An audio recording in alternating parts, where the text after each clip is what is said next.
Okay, I'm going to go ahead and get started. Welcome to those of you that have joined us for this webinar as we prepare for the first day of school on Wednesday, September 9th.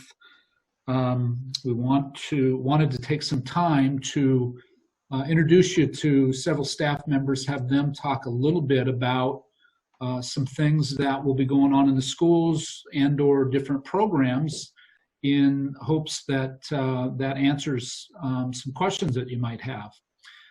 So the format that we've got set up is we'll be here for an hour or however long it takes, and we plan to go through having different people speak and share information for about the first 40 minutes.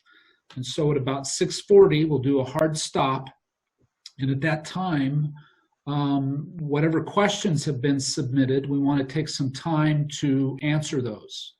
And so what I will do then is read a question or a couple of questions if they're similar, and I will either make an attempt at answering the question, or I will try to call on the staff member that would be the best suited to answer if it's specific to a school or a program or whatnot. But I want to thank you. And so, again, my name is Dan Chaplik, and I'm the superintendent of the Sultan School District. And I want to welcome you and thank you for taking the time to join us this evening. As we've planned for Distance Learning 2.0, I know from interacting with many of you that this is a stressful time. It's stressful for our staff, it's stressful for families, it's stressful for kids. And I just want to reach out and do whatever we can to work with you guys as parents in trying to navigate this challenging world as a parent trying to work and trying to do the distance learning 2.0. One of the main differences between last spring and right now is last spring we had about a week or even less to pivot from in-person learning to distance learning 1.0, and so there wasn't a lot of time, as you well know, and there were challenges. We've tried to listen to what folks have said and create some consistent practices in the use of Canvas, try to understand the best way to count attendance so we can have everybody do that in a consistent way, and some of that information will be coming over the next week since we don't start school until the 9th, and try to understand how we can best work with you in a way that is flexible for your needs. And so there's a lot of ground to cover. We're being held to essentially the same standards as a school district that we were before. We have to offer 1,027 hours of learning. When we were in person, we had a calendar for the year that essentially counted at minimum 1,027 hours. You have probably seen the schedules that have been put out by the middle, elementary, and high school, and although the actual Zoom time is not 1,027 hours, the activities are. And it meets the standard, though I want to reiterate that there is some flexibility involved, and as we get going on this and you work with each of the schools, you'll have a better understanding of what that might look like. Our goal is to work with you and help make this meaningful and successful. We're going to also introduce tonight a little bit, when we get to the elementary school portion of this, some plans on how we will reintroduce kids to our campuses, because we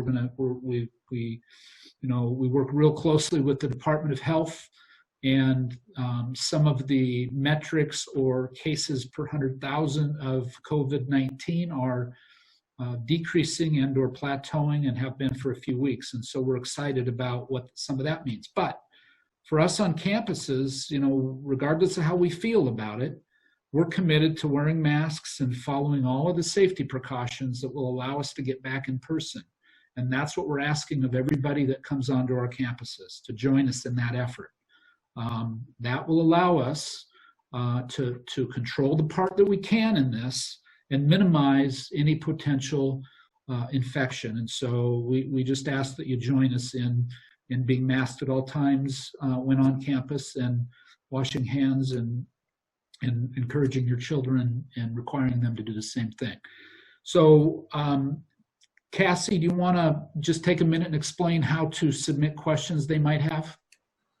Hi, so at the bottom of your screen, there should be a Q&A button. You may click and submit your questions there. You may also raise your hand on the Zoom function. It should be an option at the bottom as well. So you look at the bottom of the screen for those options for questions and answers, or to ask a question directly to the panelists. So we will start with the written questions first when we get to about 5:40, and once we get through those, then we will go to the hands. We're not going to call on people during the first 40 minutes because it would just be hard to make it through this, but we want to devote the last 20 minutes or more to answering those questions. So I'm going to go ahead and I'm going to pass this to Dave Moon, who is the Director of Technology. Is going to talk about devices and hotspots in the help desk, and our Canvas layout for parent consistency. So welcome, Dave. Thanks, Dan. Hi, everybody. I'm Dave Moon. I'm the Technology Director for the district. First and foremost, I just want everyone to know that my team and I are here for all of our district families for tech problems, tech questions. We're, once again, this year, we're manning our help desk. Here's the number right here. It's all plastered all over our website. Just give us a call. Somebody will answer the phone. We're here. We're going to talk you through anything. Don't worry. No questions are dumb at any time. We're here for you. I wanted to make sure that everyone out there also knows that we're here for you for all your technology needs for your kiddos to be successful at home. We have laptops for those families that are in need, or those families that have more kids than technology. Give us a call. We can help you out with an additional laptop, or some additional technology if you need it to be successful at home. We also have a limited number of hotspots available for those that do not have internet access at home, or wherever your kiddos are going to land to learn from. So if they're at grandma's house and grandma doesn't have internet, check out a hotspot from us. Like I said, we do have a limited number of hotspots, so please only ask if you have no other options available. We found this out from the state just the other day, if your area does have access to Frontier or Comcast, but you don't subscribe to either one of them, the state is working on a program directly with the carriers to provide low cost or no cost internet to your house until the COVID crisis is over. They say this program is going to be available in just a few weeks, so please keep checking our website under the COVID-19, and then under there, take a look at IT services. So I will keep that updated with the latest and greatest about internet access. Just wanted to touch briefly on Canvas. Last year was our first year with our learning management system. We called it our learning year. When COVID hit, some staff members were more comfortable than others using Canvas, which led to a different experience for some students and families. This year, our teachers are working really hard to go through more training and have access to district class templates to help with consistency. So everything should look pretty consistent across all your students. Don't get me wrong, we're still learning and we still need feedback. But this fall, you should see more consistency and have an overall easier time navigating around Canvas. If you do not already, we encourage you to get signed up with your parent account. Through this account, you can communicate directly with your teachers. You can view course resources and have a better insight to assignments and feedback. If you need help getting that Canvas account, don't hesitate to call your school's office or the helpline. We can help you out there too. That is it for me. I am passing the ball to, I believe, Aubrey. Hey, thanks, Dave. Mr. Van Orden, principal of Sultan Elementary. wanted to take a few minutes just to talk a little bit about some elementary specific things. After I'm finished, Miss Anderson will talk about Gold Bar Elementary. Both elementaries will be on the same schedule, the same page, doing a lot of the same activities. So when I talk, it's also goes in line with for Gold Bar Elementary, and same when Mrs. Anderson talks. So I wanted to talk a little bit about our office. Our office is open Monday through Friday from 9 to 3. Please reach out to us with any and all questions. If you have a question that doesn't get answered here, we are more than happy to answer your questions. You're welcome to stop in or give us a call. We are actively enrolling students, so if you or any of your neighbors or friends have students that still need to register for school, please encourage them to come out and fill out a registration packet. It's also available online if they don't want to come in and do that in person. So a couple things specific. Mr. Chaplik mentioned we are working diligently trying to start our reopening plan, allowing students back onto campus. Shortly before this meeting, we released a letter out to families notifying them of our intent to bring kindergartners back to campus starting on September 22nd. That'll be our first cohort of students that come back. They'll be coming back half of them at a time for half the time. So we'll have roughly between 7 and 12 students, depending on the grade levels, that come back in the classroom at a time. We'll be following the recommendations from the health district and from the state as far as social distancing. Anytime you're on campus or your kiddos might be on campus, cloth face coverings will be required, and hand washing, attestations, taking temperatures, all of the things that we're required to do will be done. That's also something we ask of you. If you do come on campus to register or ask us any questions, you'll notice in the office there is a place for you to take your temperature and fill out a quick form just to ensure that we're keeping everybody safe. Along the lines of working to get kids back on campus, understand that it's a slow going process. We're working closely with Snohomish County with the guidelines we have from the state for a reopening. As was discussed a little bit earlier, COVID transmission rates are declining, and that is great. And we are hopeful to bring more students on campus as soon as it's safe to do so for staff and students. Transportation will be provided. That'll be talked more about later. Food services will be providing lunches and breakfasts. That'll be talked about a little bit later as well. But we're excited. We know that in-person learning is for most students the best opportunity for them to learn. We're starting specifically with our younger students first, knowing that they are some of the most impacted. We know all kids are impacted trying to do remote learning, and it's our ultimate goal to get all students back when it's safe to do so and when we're allowed to do that. So hang in there with us, trust and know that we're doing the best we can, and we'll be doing everything we can when kids are on campus to ensure safety. Along those lines, I know those of you who have seen the class lists know who your teachers are. Our first 3 days of school, so September 9th, 10th, and 11th, will be opportunities for you to be meeting with the teachers, your students' teachers. That'll be an opportunity to meet either in person or remotely, depending on the needs of you and the teacher. You'll be hearing from your child's teachers between now and then, so please be cautious about phone calls coming from cell phones. That might be the teacher reaching out to you.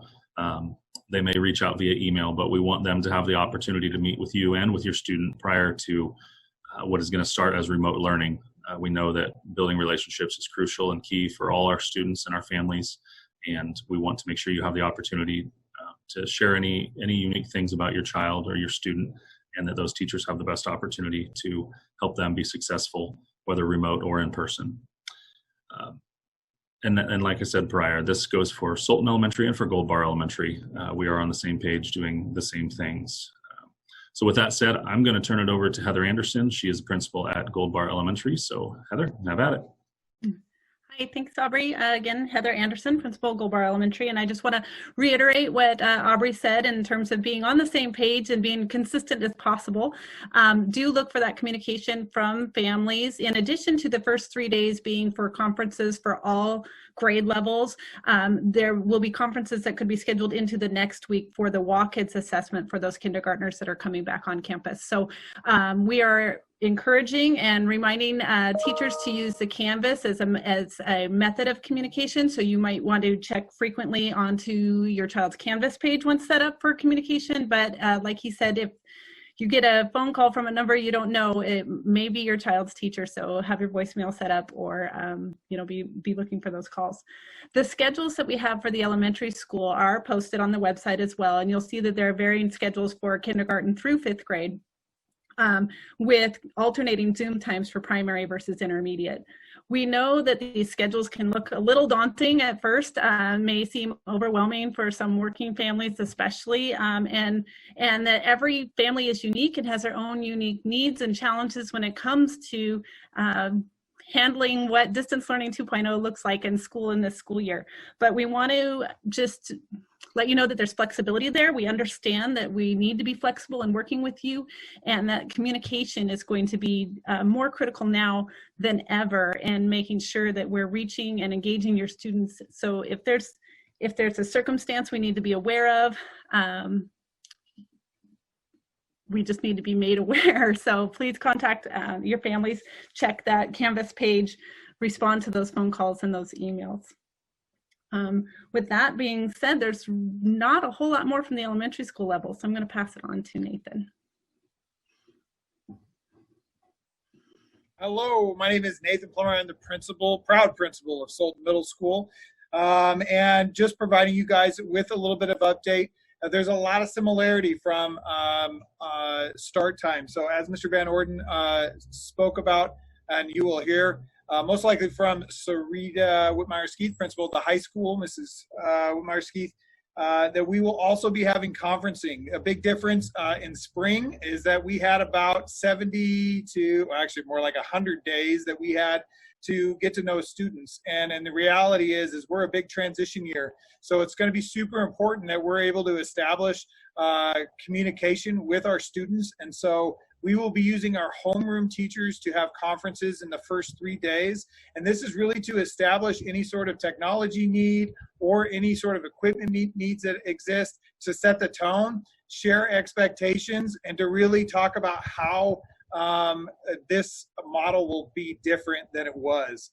I think you'll hear a little bit from Director of Teaching and Learning, Mike Marin, but the overall gist of our schedule really has that asynchronous learning in the morning, and that is really an opportunity for pre-learning. It is going to be critical that kids get in there in that asynchronous time, especially at the secondary levels, so that they can access videos, either by their teacher, not by their teacher, a video of content, reading, or whatever it is, because when we get to synchronous time, it will not be direct instruction. We know that the building gives us is the great equalizer. It gives us the opportunity to have students engage in meaningful discussion and meaningful conversation, and to build their social emotional skills through the content. And we're missing that in remote. So in order to recapture that, we really want to structure ourselves so that when students are in Zoom meetings, that we are really maximizing the opportunity to hear from students. We also are going to make a really big consideration. You'll hear from Director of Special Education and Student Services, Paul Douglas, but our case managers will be reaching out to caseloads to really ensure that SDI is being served during asynchronous and or synchronous time. And so please know that those pieces will exist. And also I wanted to, this is a little bit of a change, but for us, but we will have a reading period, and just a heads up that we will be really encouraging students to read books of their choice, and working to track those efforts. And so we really want, whether that be digital, although it would be great if it was not digital, that it was on page book, and knowing that reading is a lifelong skill. So we are trying to leverage that idea of choice and interest in those areas. And lastly, SEL and second step. Sometimes we, in the education world, we live in acronyms, so we think everybody knows what all our acronyms mean. And so SEL is that social emotional learning, and second step is the formal curriculum that we have. So you'll see during that second step SEL on our schedule that is actually a time that we will be conducting formal social emotional learning lessons via Zoom. So as always, we're super excited for the opportunity to engage with you guys. And to be quite honest, we've put a lot of effort and thought into these schedules and to really the pedagogy of remote learning. And so we're excited for a change. Our teachers are excited for a change. They're working super hard, putting lots of hours in. So it's been really exciting to see people respond in the way they have, because this is a really difficult situation for all. So that being said, that was a mouthful, but I am going to go ahead and hand it over to the Sultan High School principal, Sarita Whitmire-Ski.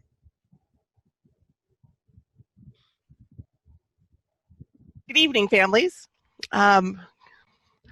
Well, they pretty much said everything, so I guess I'm done. Have a good night. Just kidding, just kidding. So I know that I have sent out lots of videos. So I'm going to encourage families to go onto Facebook and check out the videos that I've posted. Also, encourage families to go on YouTube. So I've been posting a lot of videos to try to help explain the different things, schedules, walked through pretty much short videos. So they're not very long. So I think the longest video was like 3 minutes and 50 seconds. So this way you guys have short spurts you can look at. I'm going to highly encourage you to look at that. Social media, Facebook, I know we use Facebook a lot, but if you're old like me, that's kind of what we use. Our students have also set up an Instagram account, and we have been trying to push out information out on Instagram so that those who are Instagram users have that information as well. Nathan touched on our schedule and what about that first week. I sent out a letter to families yesterday. Hopefully you have received it by now. If not, let us know. It's also on our Facebook page. But what that looks like is that first week we will have conferences. And so your advisor, every student has an advisor. Those advisors are going to start reaching out to families starting this Thursday. They'll be either in an email or a phone call reaching out and start setting up the time to have conferences with you. That's an opportunity, again, to learn about what is it that you're missing. Are you needing some tech things? Are you having troubles getting into Canvas? All those good stuff. So we're going to be able to brainstorm with you and work through that stuff. So it's going to be really, really important that every student connect with their advisor and have that advisory time next week. So you'll have over 3 days to have that opportunity. Then the following week, starting the 14th, what will happen is that students will only attend Zoom time. That's your synchronous time. So starting on that 14th and 15th, so September 14th, September 15th, we're broken out in periods. So 1 through 4, our students will attend Zoom time. So that way you can meet with your individual teachers. Your individual teachers will go over the syllabi and what their expectations are for their classroom. And also if you need to get extra supplies, they'll have that opportunity to go over that information as well. And then for same thing for that Tuesday, it'll be for 5th, 6th, and 7th periods. And so families will be able and students will be able to go over that information. And then starting the 16th, we will hit regular school time. So that will be the bell schedules that were posted on the website. So as always, phone calls, emails, I've posted my email information out there. I've posted a phone number out there. We are here to help you. We want to make sure that you are successful during this remote learning. We know that it's not for everybody. And as I've told families, when we're remote, sometimes we're a no-win situation. So we are trying to make sure we're following all the safety protocols because we want to get students back on campus. I know I miss you. It's pretty quiet around here without kids around and without sports going on in the fields and all that kind of stuff. So we do miss you, and we are here to help you. So please, please, please feel free to give us a call. Our office is open. We have people staffed in our office. We just ask that you please make sure you are wearing your your mask when you come in, and that you only come into the main offices. Please don't roam around campus. You just come into the main office, and then we'll get you where you need to go. So and I'm going to turn it over to Paul Douglas. He is our Special Ed Director and Director of Student Services. Good evening, everyone. Like Sarita said, thank you, Sarita, for that introduction. I want to talk to you a little bit about special education and how services will initially begin. Currently, our first group of students that are designated to return to campus are those students that we categorize as furthest from educational justice. And that typically is our students that are in self-contained classrooms. So that means that 0 to 39% of the time, they're in general education. So most of their day is actually spent in that self-contained classroom. So those students that we've identified, we've contacted families and talked about bringing those students back to campus. We're expecting them to come back on September 14th. They will be on a half-day schedule. So they'll be on an AM/PM schedule. That way students will be divided and we're able to implement safety protocols and ensure that staff and students are safe during that time.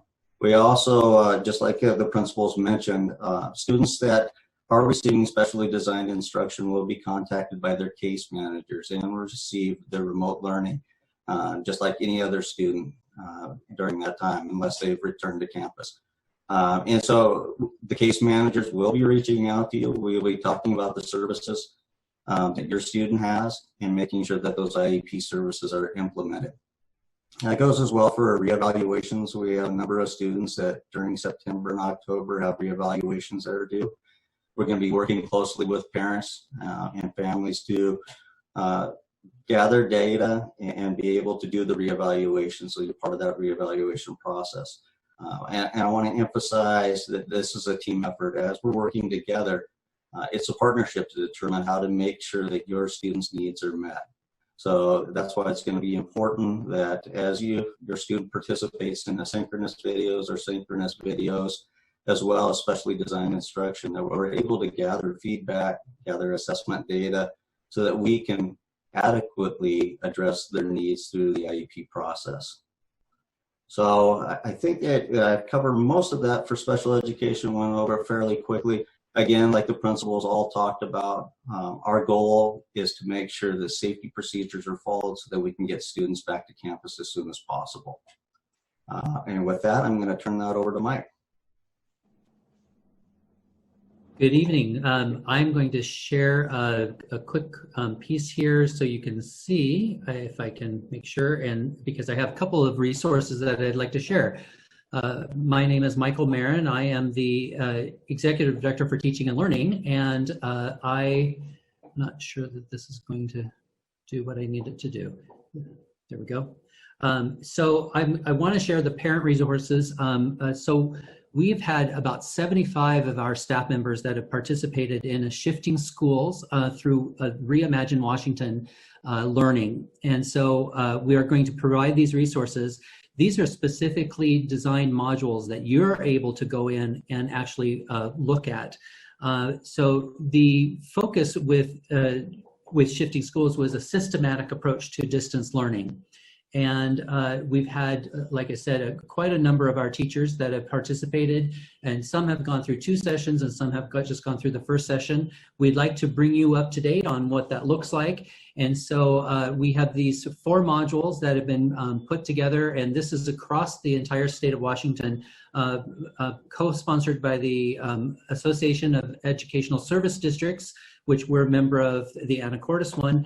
And we've also been and it's also been sponsored by Reimagine Washington. So we're very excited about that. And you can see the 4 different modules there. The learning management system that we use is Canvas, and so I want to make sure that you see that. Creating an at-home learning system and schedule, I think that's important, and that's why we've tried to share so many things up front with you. And then we want to have you think of yourself when you're dealing with your students or your children as support like a coach. And we know that in many ways, coaching is different than parenting. And we know that we're asking you to carry a lion's share of that. And we definitely want to have those kids back on campus, but we know that we need to work in partnership with you. And then the last one that's available is the encouraging growth mindset and why struggle is good for learning. And sometimes that dissonance that happens in a classroom where there's differing opinions and that discussion, and I'm going to go over synchronous and asynchronous in just a moment, but that discussion is where a lot of the learning can happen. So all of those things, these are resources for you. We will put these on the reopening website for our district. The second resource that I wanted to show you is the synchronous and asynchronous. And if you were monitoring chat, you did see some response to this. There was a question. Synchronous is the time that teachers are scheduled and they are using Zoom.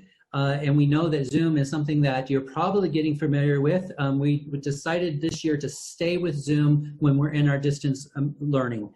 And so that's to keep familiarity for you. So scheduled real time with the teacher, that allows for that discussion to happen with students across their classes.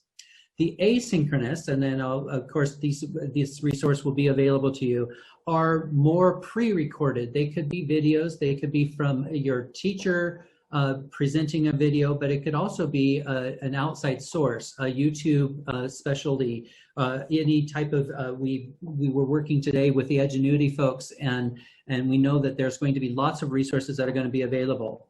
These will be available for you to access anytime you want. We have built schedules around that so you can access them during the time, but we also know that sometimes those schedules may be a little rigid and you need to respond to your own children. And they may not be able to go from a Zoom session and then do something in an asynchronous fashion. So we know you can do that and have some flexibility there and work independently. And what we want to make sure that you're helping in that stance as a coach is that the children are learning on their own and they're going to scaffold and build those systems. So those are my 2 slides. I actually had 2 more, but I get to hand it off to Christine, who is going to talk about the Sultan Virtual Academy. Thanks, Mike. I am the assistant principal at Sultan Elementary School, and I'm also the director of our new Sultan Virtual Academy, K-5. Ryan Malone will talk in just a minute, and he is in charge of the 6-12 portion of the Virtual Academy. It's an alternative learning environment where families do work online with support from the parents as a learning coach. We're finalizing enrollment, but if you're wanting additional information about the program, you can access that on the Sultan School District website, either through the schools tab or the academic programs that were offered. You'll find my contact information there if you want to learn more about the Virtual Academy K-5 program. I'm going to go ahead and turn it over to Ryan, who can add a little bit about his portion for 6-12.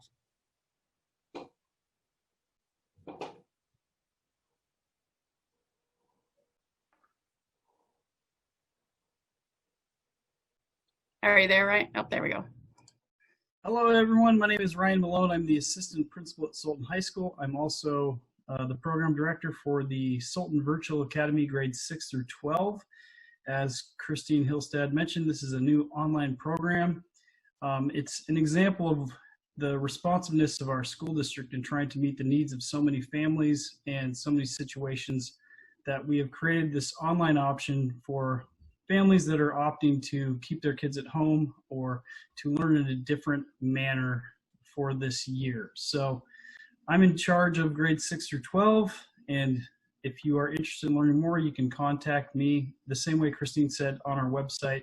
You can find a link to Sultan Virtual Academy and we can get you set up. But we are hard at work finalizing programs and getting students connected, but it is an alternative learning experience. So with that, I'm going to send it over to Thomas Kearney, the assistant principal at Sultan Middle School, who is doing another alternative learning experience. Thomas?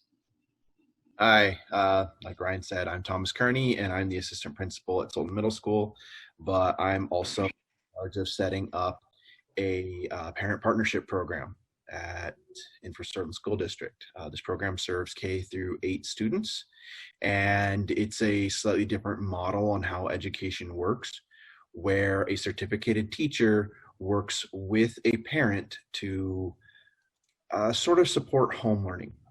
So we as a district will either set you up with some online access for a couple of different programs, or we will check out some curriculum to you, and then that certificated teacher will support the parents in helping the kids reach certain goals. In each month there's like certain growth goals that the kids have to meet, and at least weekly contact with the teacher.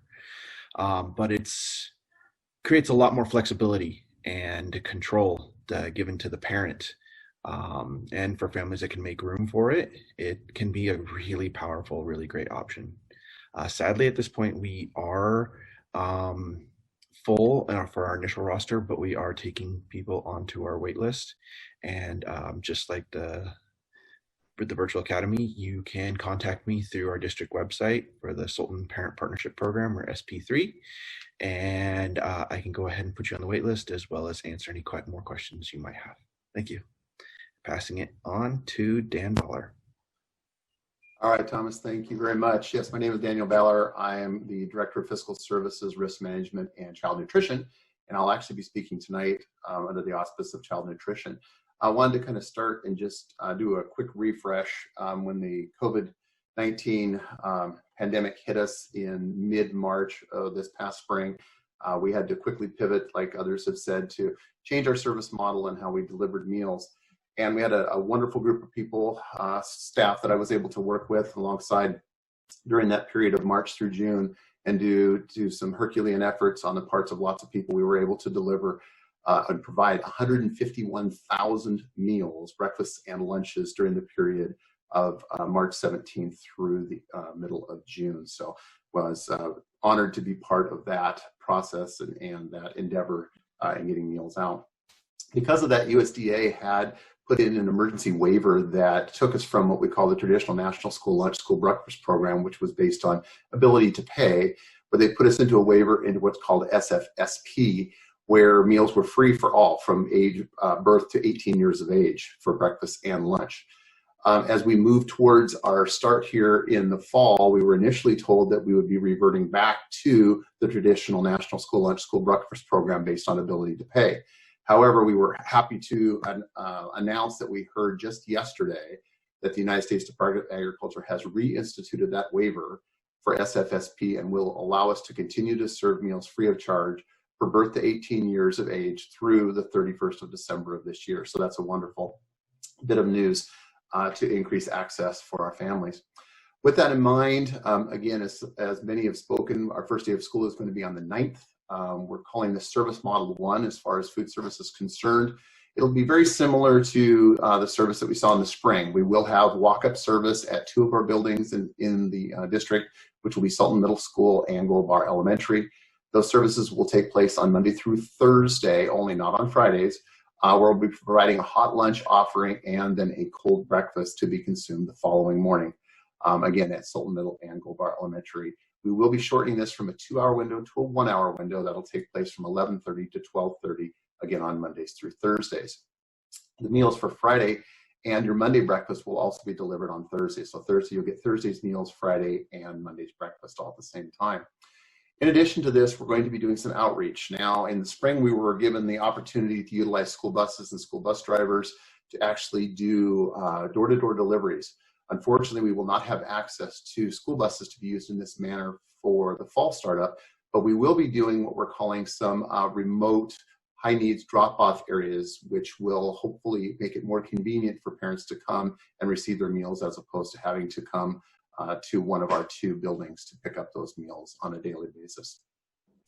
As others have talked about, we'll be starting with our first students coming back on the 14th, our high needs students in some small groups. And so then we will, in addition to the walk-up service and the remote delivery service, we will be also doing our in-person feeding for in-person students. That will begin in conjunction with those prior service offerings. The AM session will receive a hot lunch prior to their departure from campus at the end of their session, as well as a cold sack breakfast to take home with them that they'll consume the next morning. Our PM session will receive a hot lunch offering upon arrival, and then a cold stack breakfast to take home as they depart at the end of the day.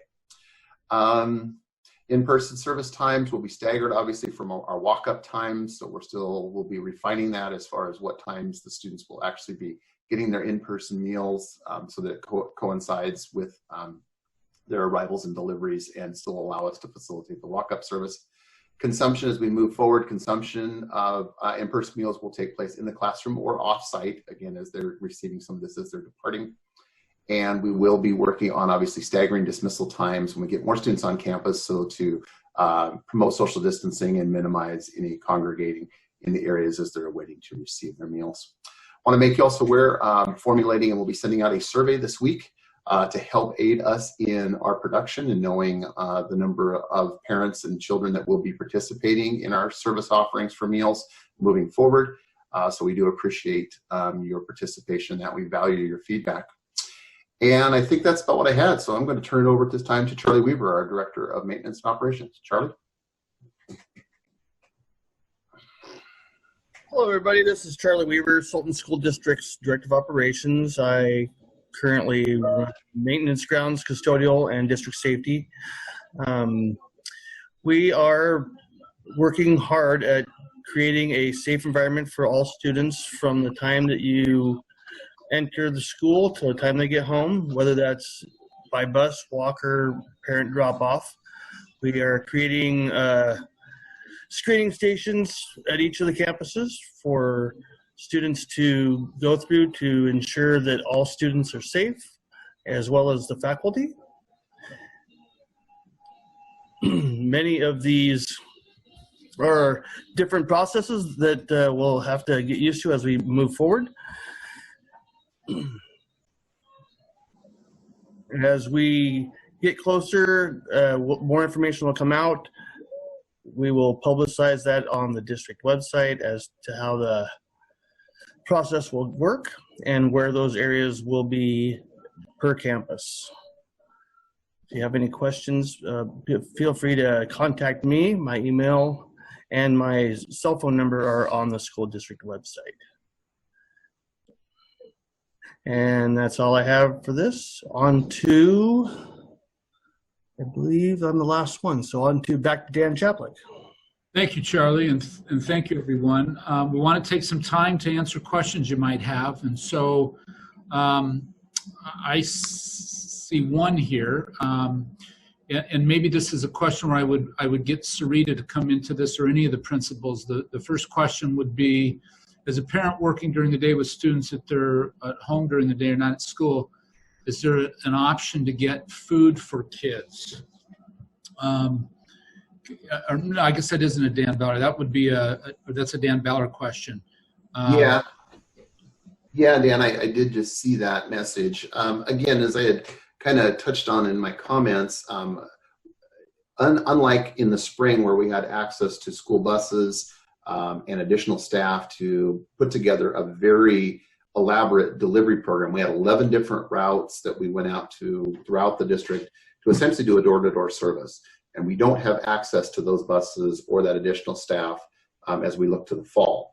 So what we're trying to do, and I understand the question that the parent posed, and it is a difficult question.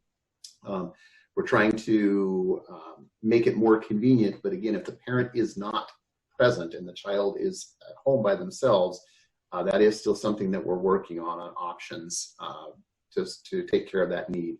I do not have a ready answer for you right now, but we're very conscious of that as a concern.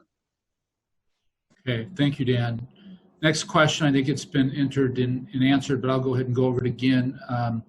For the half-day elementary program, what are the AM session times and the PM session times? AM session will begin at 8:30 and dismiss at 11:30.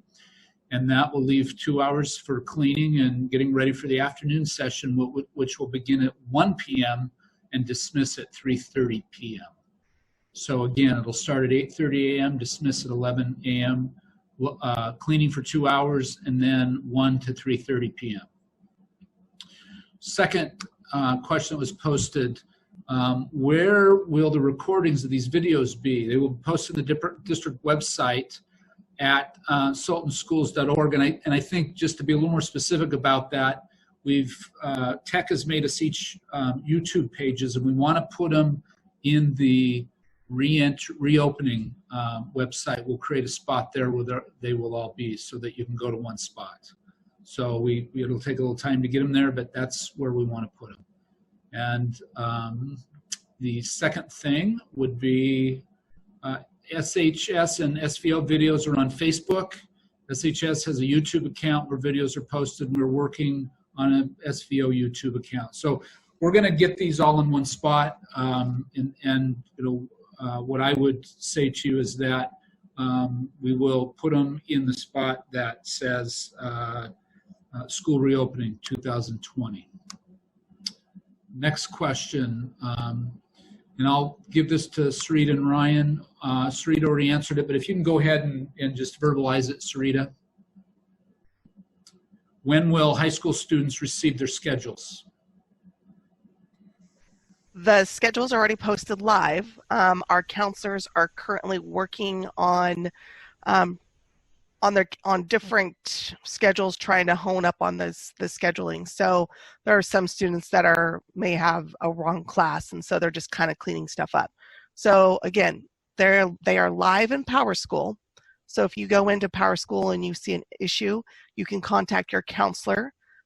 Jenny Peterson is A through L, and Andrea Garibay is M through Z. Okay. Let's see here.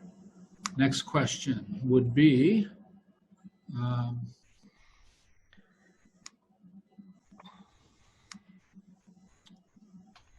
when will the students in 7th grade get their schedules? Nathan.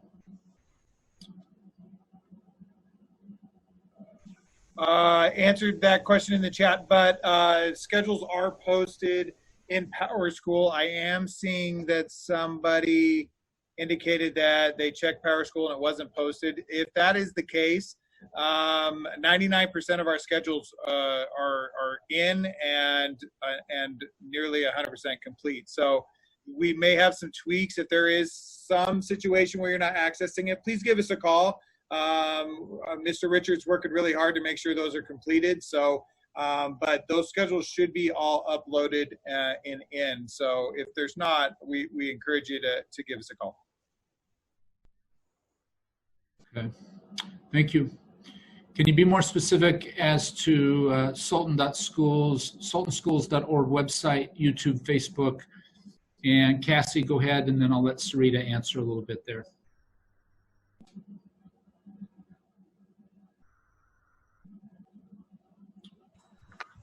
Sorry, yeah, we will be posting them on our website. If you go to www.sultanschools.org, at the top there is a COVID-19 support link, and that is the link you'll want to click in. Once you click on that link, the fall reopening information will be there. And that's where we'll put the videos, links. We also have news articles up there. There's childcare information, food services information. So you can also call us. Our phone number is 360-793-9800, and we'd be happy to help you on the phone as well. Awesome, thank you. And for Sultan High School, we do have a YouTube account. So if you go into YouTube and you type in Sultan High School, we are the old-fashioned logo. We use our old logo. So if you look for that old logo, and all the videos are posted there. Also, all the videos are also posted on Facebook. So if you go to Sultan High School, you'll find videos throughout the, just kind of scroll through it. And also for Sky Valley Options, the same thing. However, Sky Valley Options does not have a YouTube account right now, but we are working to get that up and running. And if I could, I would also add that Sultan Middle School has a YouTube account as well, and videos are posted to help describe the specifics of those locations. Next question is regarding the first week, September 9th through 11th, conferences only for GBE as well as Sultan High School, Sultan Middle School. Principals, you want to talk in there a little bit?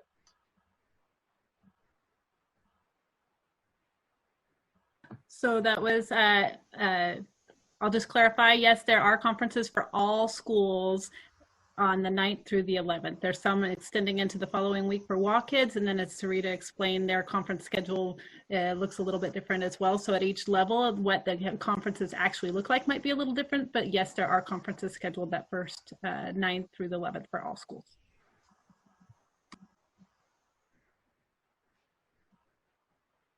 Okay, thank you. My child doesn't learn as well using technology. Can she get hard copies of her lessons from SHS? Will this be offered again? Sarita. We will do our best to work with families as much as possible. However, we are using an online curriculum through Ingenuity, and so some of that curriculum is not available in hard copies. But it would be easier to access than remote learning 1.0 was. Is that correct? Correct. So families can actually download the information. Once we get into that, they'll be able to, whatever curriculum that teacher's using, they'll be able to print it off themselves and work through it. Okay. All right, and the next question is for Dan Ballard, and that is, just to certify, as a parent that works during the day with students that are home during the day, not at school, I did not hear of an option to get food for my kids. Is that correct? Yeah, again, similar to the response I gave before, currently, or this fall is going to be different than it was in the spring because we do not have access to utilize school buses essentially as delivery vehicles. So we are very aware that that is a challenge. So we are doing what we can. Again, we're trying to get these pickup locations closer, but I understand if you're not home, you're not home. And if your child is homebound because they have no parent at home to go out and get those meals, that is a problem. So there is a survey, like I said, going out this week. We're trying to gauge what the need is and then see what we might be able to do to help mitigate such problems.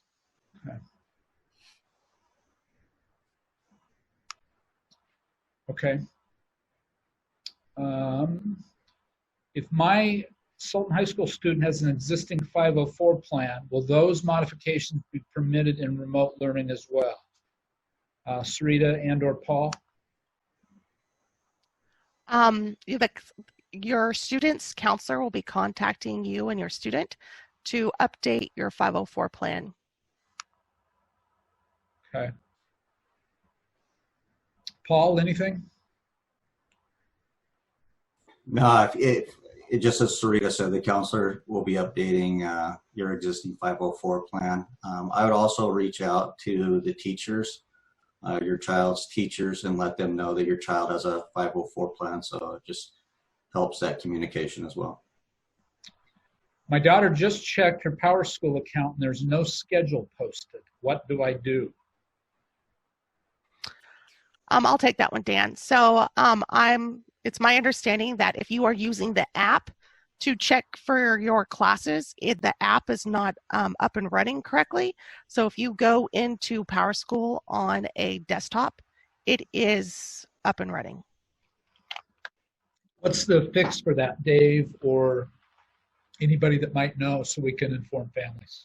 I believe the classes don't show up in the app until the actual first day of class.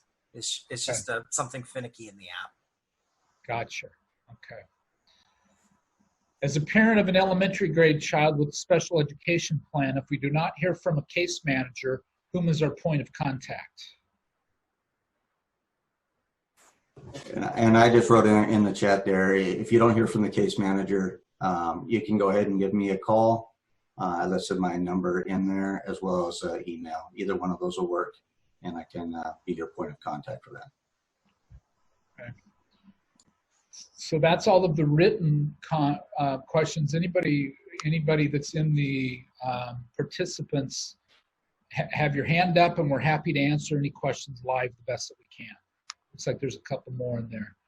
Okay, here's one. For incoming 6th graders, will they get a chance to meet staff in person Mr.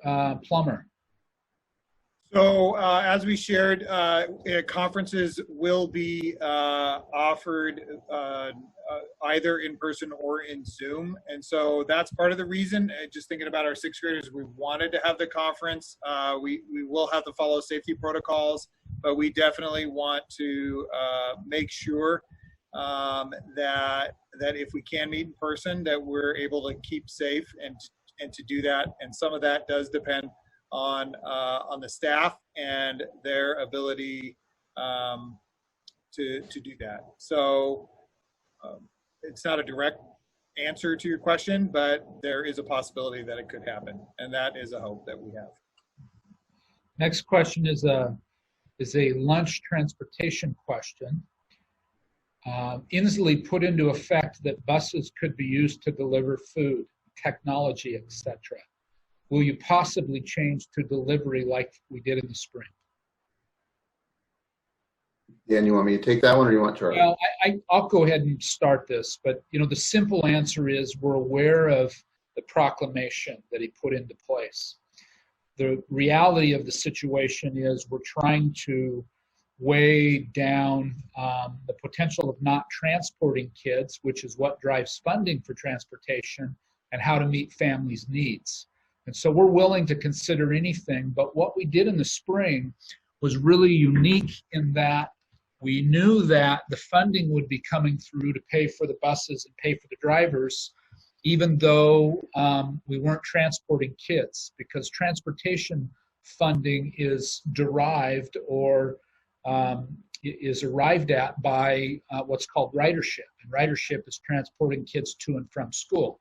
So even though Inslee did put these things in place, it doesn't offer any funding to do it. And so we're going to balance any decisions we make based on needs of families and our ability to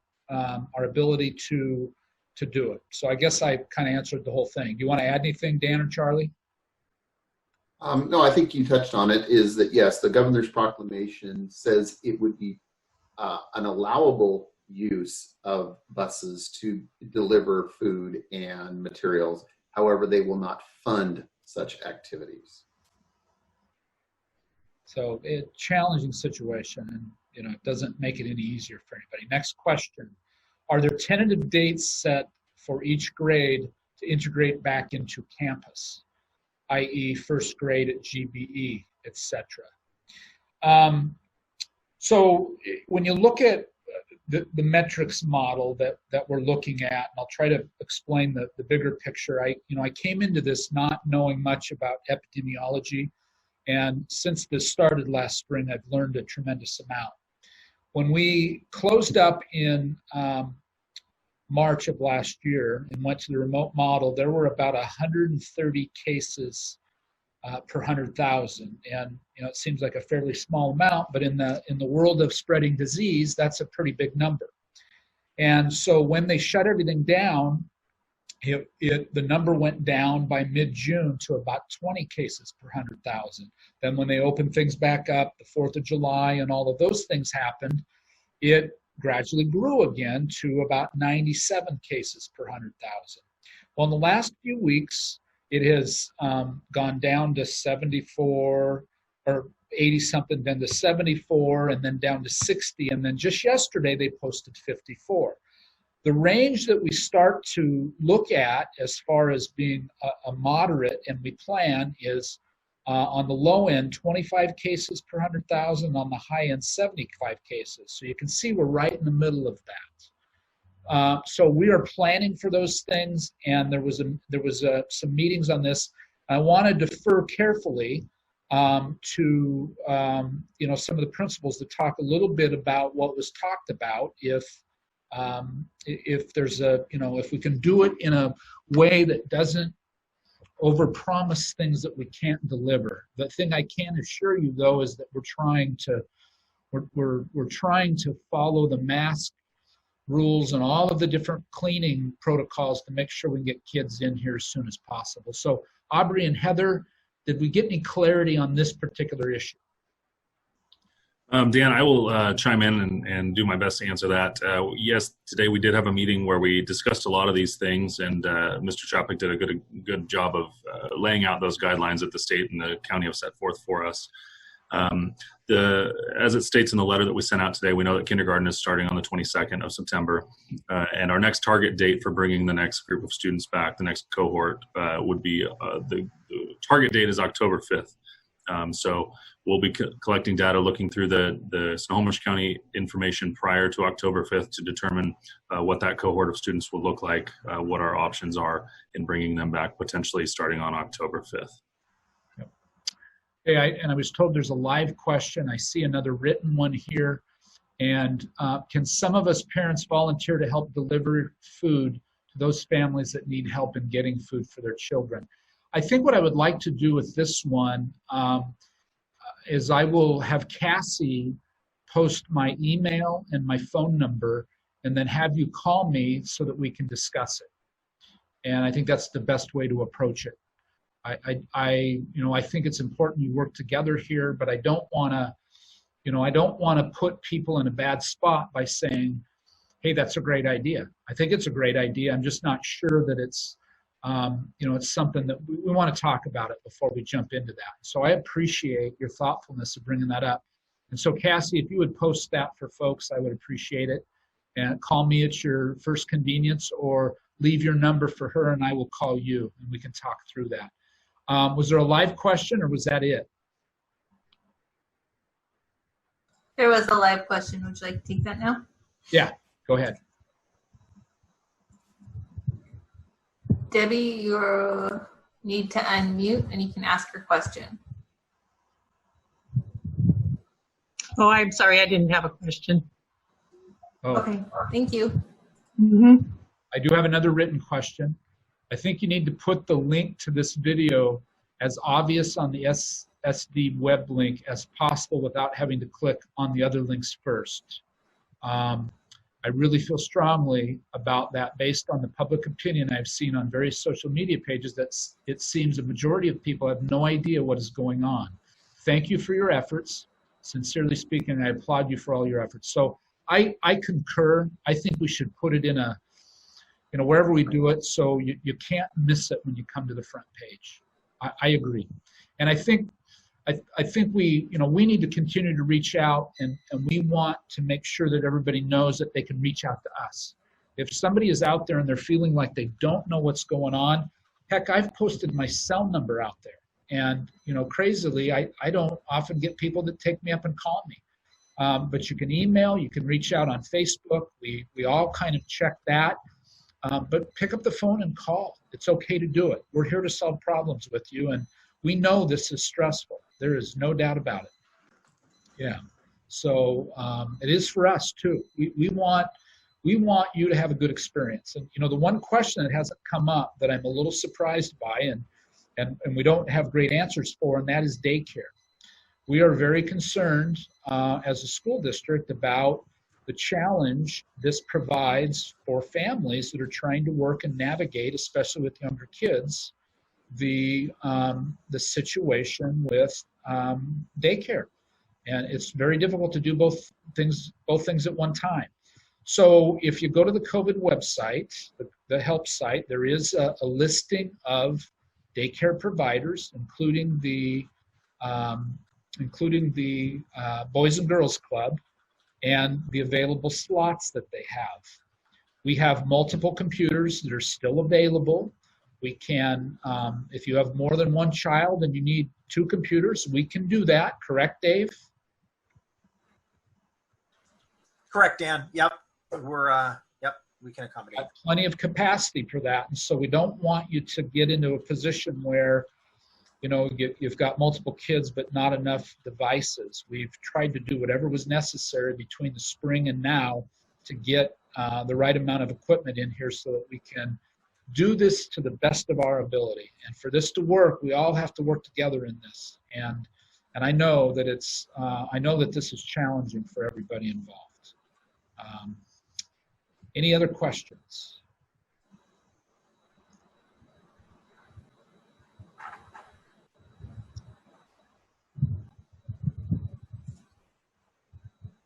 Can 6th and 9th start as they are on different campuses? Well, the other part of the guidance, and I can take this one, great question. When you get into the 25 and 75, and we will go ahead and post, I think this framework is posted on our website, but it might be a little bit tough to find. But when you look at it and you start to read what it says when you get between the 25 and 75, they always advise that you start out with the youngest learners first. Once you start to get down to the 25 cases per 100,000, that's on the low end of that spread, then you start to talk about bringing the middle school and high school kids back on a hybrid model. And that would be a model that was about half-time. And so we will keep you posted as we approach those numbers. It's a great question. Certainly 6th graders would be distanced from 9th graders, but we're also talking about how many kids do you have in one classroom. So if you have a class of 24 6th graders in a class, it's not really very possible with all of them there at one time to practice any kind of social distancing.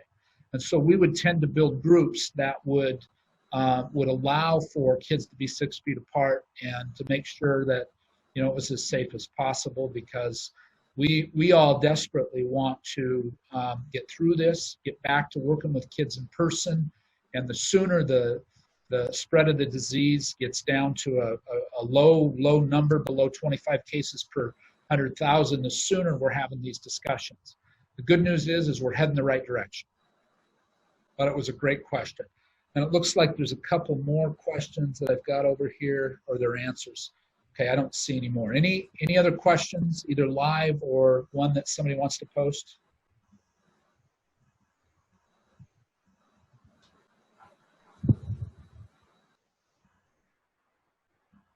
So let's give it a couple more minutes. And if we don't see any pop up, we're going to go ahead and sign off at about 7:10. If you think of something overnight, email us. You're welcome to call the school, talk to principal or whoever. We're here to help you and support you. And I think the only way that we navigate this, effectively, is to work together. This is challenging, and we know for sure that it's challenging for parents. Here's another one. Is there a way to include families for daycare that don't fall into the incredibly high criteria that helps those who can't afford it, but also don't get assistance? I think, is there a way to include families for daycare? The school district is not offering daycare right now. What I can tell you, and here's the challenge of that. On the one hand, I want to, because I want to take away the things that are in the way of people being successful. The other side of the coin is, if we're going to offer daycare, we should just bring kids in. And so that's where kind of some of the challenge comes in. And that's why we are working with Boys and Girls Club and several of the private providers. And they each have different slots. We will provide a hot spot for the daycare. I don't know if the Boys and Girls Club has any more room, but I know they had up to 40 slots, grades K through 6. And we will do whatever we can to make sure that any of the daycares that are willing have a hot spot that's needed and the machines necessary to make them work. And so please just let us know, and we want to be here to assist. But this has been, I think, a challenging question for all of us to answer, because it just doesn't make a lot of sense in a lot of ways for us to be closed to serving kids because of the case count, but at the same time be open to serve daycare. So just a challenge. So question from another one. What is the plan if are infections on campus, or if the rate of infections per 100,000 increases again? We will work directly with the Department of Health in Snohomish County. Here's what the doctor has told me. When we get to a point where we're practicing all of the different safety issues, it's there is a belief that somewhere along the way somebody will get infected. We don't know what everybody's doing during the evening. We don't know what's happening with families during the day. But as long as everybody is wearing the proper protective, personal protective stuff, then the rate of transmission is decreased. It's not guaranteed to go away, but it's decreased. So one infection on a campus doesn't mean that the whole school shuts down. One infection in a classroom doesn't mean that. 2 infections in a classroom, and you start to look at something's going on, and we would have to take measures to either maybe quarantine that class or do whatever would happen with working with the Department of Health. But it doesn't mean that we would necessarily just close our schools all of a sudden. It doesn't mean that at all. And we've had these conversations with them, and that's the Department of Health. And so we would have to, just monitor this as we go. But this is another good reason why each of us can do our part. And I'll be honest, when you think of an employee wearing a badge or now wearing a mask, if we all just agree that we're going to do that part of it for the sake of trying to get our kids in school and keep everybody safe, I think it's the right way to go. And I would just challenge and invite all of you to join me in that effort so that we can do that. Because on campus, I'm requiring the staff to do it. And we're taking the health of your children and your family seriously, as we are our staff and any of the other folks. And so one infection doesn't mean that it's a huge problem, but we want to take whatever steps are necessary to try to minimize the chances of even one happening. Hopefully that answers the question. So it's now 7:11. If there's no more further questions, I'm going to go ahead and dismiss, but I want to give it about another 30 seconds. If somebody's got something on the tip of their tongue that they really want to ask, we'll hang out here for a second. And if not, then tomorrow is always available.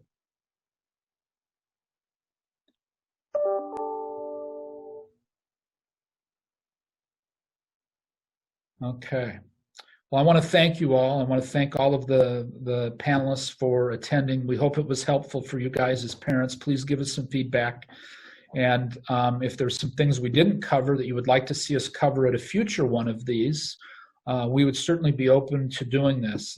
Our partnership is important, and we want to make sure that for the time we're doing this remote or distant learning, we're doing whatever we can as families and school working as partners to engage students in the learning process. So thank you very much and have a great evening. With that, I'm going to go ahead and give everybody thank you guys for staying, and it was helpful. So good night and thank you. Good night, everybody. Good night, everyone.